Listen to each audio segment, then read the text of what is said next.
Coach long enough and you will have your fair share of what we call difficult clients.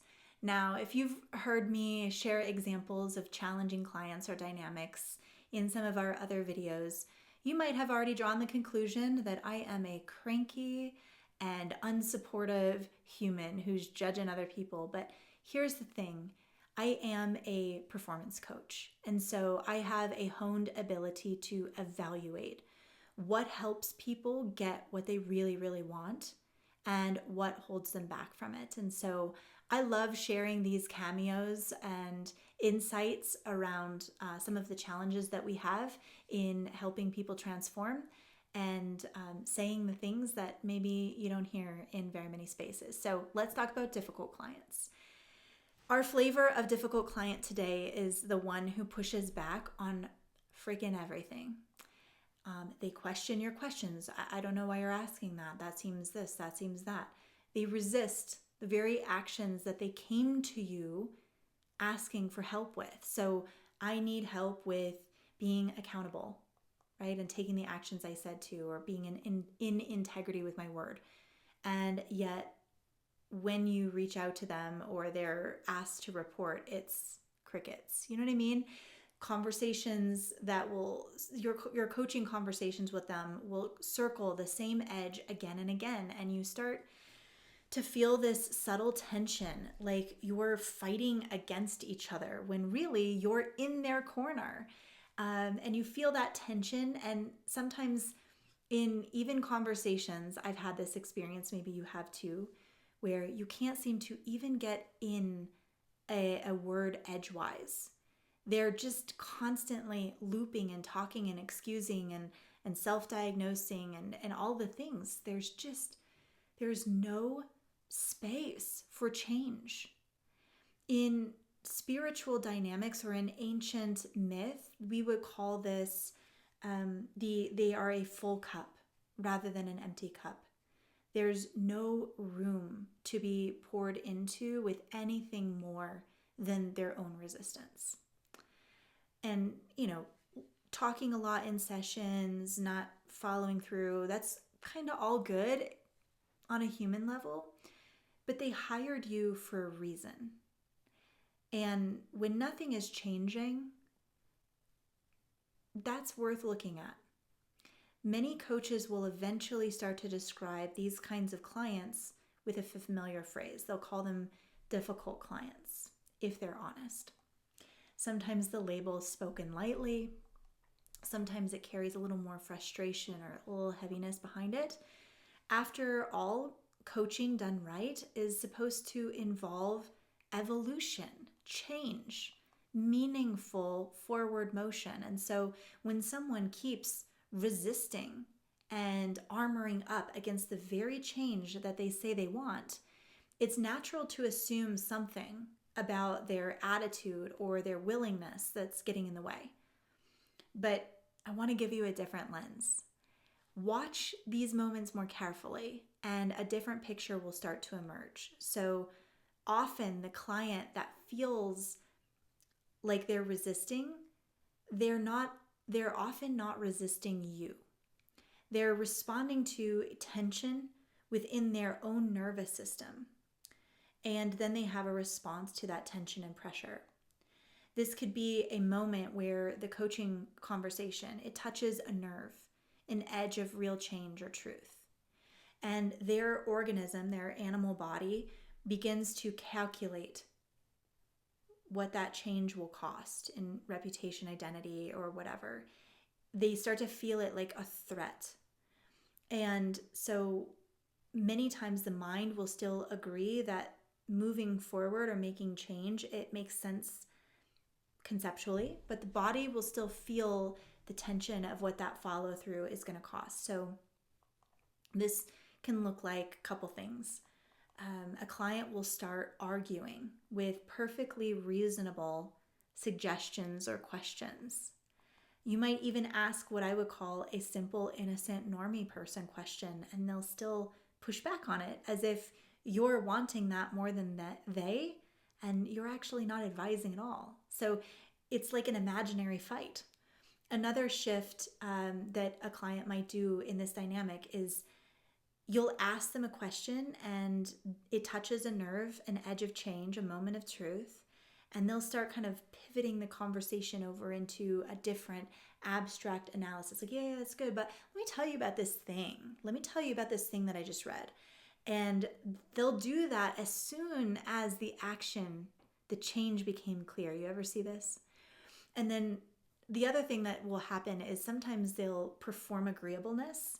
So they'll be like, yes, that sounds good. Yes, I agree. Yes. Oh, I'm absolutely going to do that. Or, oh, I'm all in, freaking 100%, right?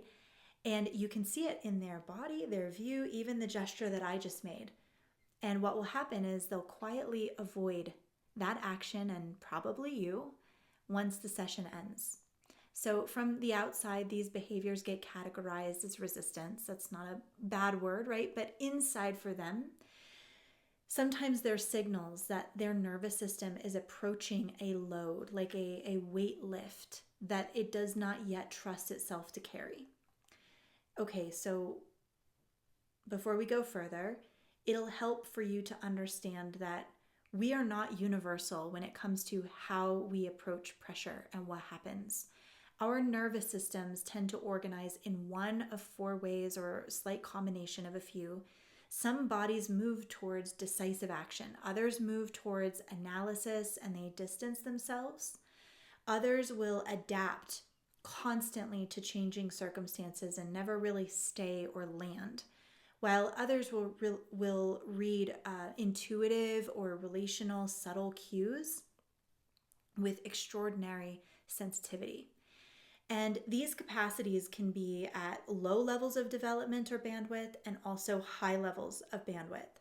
And we describe these orientations as the skins: the warrior, the sage, the shapeshifter, and the asset. There is a short Somatic Skins Quiz that I really want you to take as a tool. It's found in the description below. And this will show you how your system tends to organize when stakes increase. Now, some people have taken that and they're like, okay, cool, now what do I do with it? You'll get an ebook describing more of this way of orienting. You'll also get a series of letters from us, and it's more an opening conversation with this way of seeing, like X-ray goggles. And so we just say, start there, but then move in deeper with us. Let's have a conversation. Let's learn this stuff because it will shift the way that you work with yourself and clients. Okay, so I'm going to use that skins lens to explore these kind of resistances a little bit. So do take that consider taking that quiz if you haven't. Okay, once you begin to recognize these 4 orientations, the behavior of difficult clients will often become easier for you to understand. So, for example, a warrior-oriented nervous system tends to respond to pressure by pushing harder. So, when a coaching conversation touches an edge of uncertainty or what they will feel as confrontation, the warrior may challenge you directly. They question the premise. They might debate the suggestion. They'll attempt to overpower the direction of the conversation. And from the outside, this can feel and look like conflict or defiance, but underneath it, it's the organism, the nervous system, trying to maintain control in the face of pressure that they don't know what to do with yet. They don't know whether they can trust it.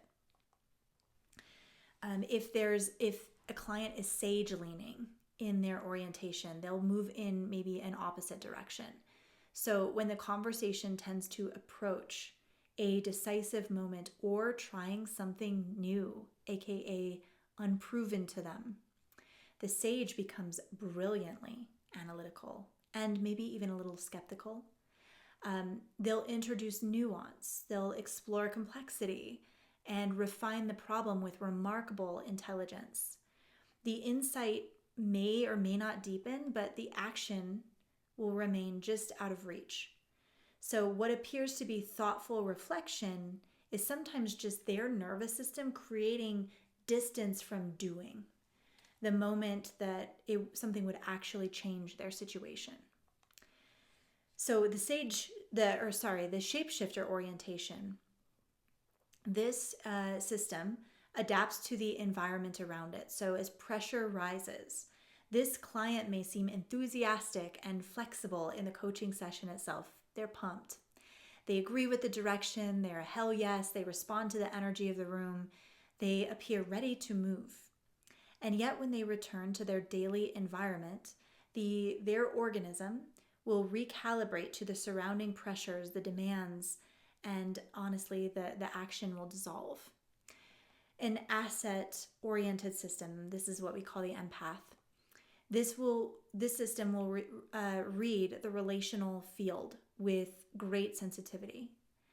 These are the clients that often want to preserve harmony and relationships and connection points.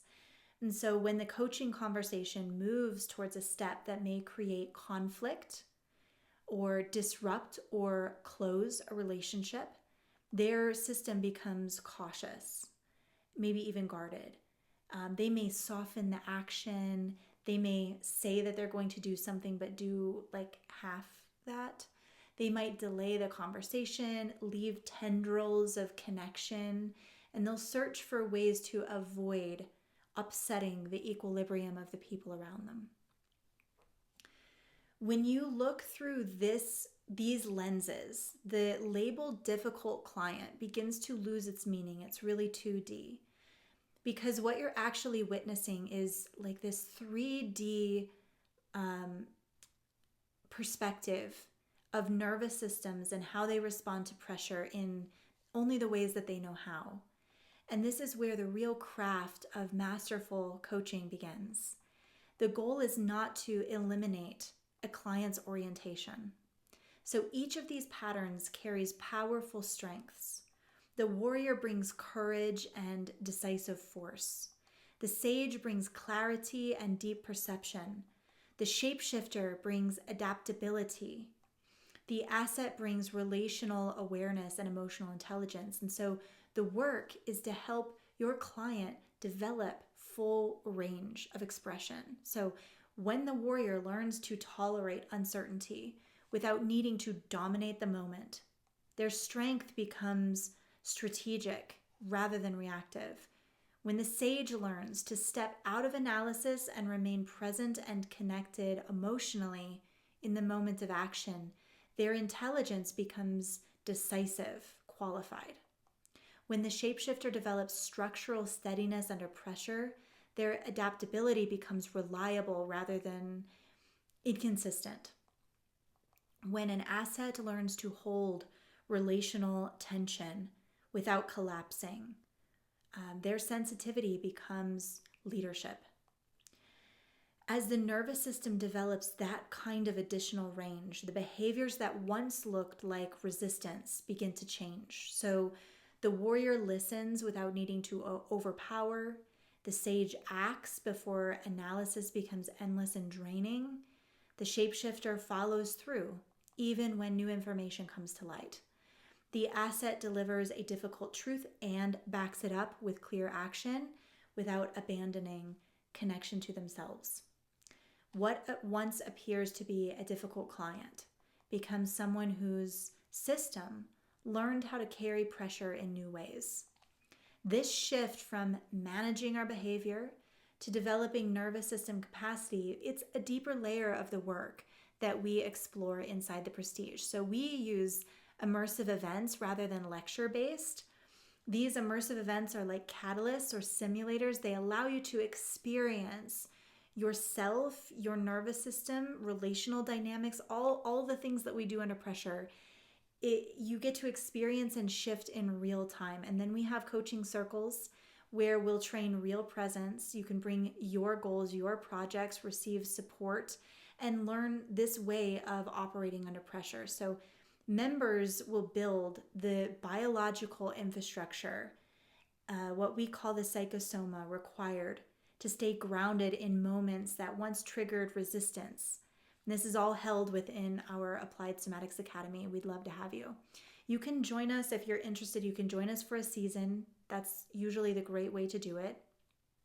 You can also join our wait list to be notified when we open up guest tickets to join some of these events. So if this kind of work resonates with you, reach out.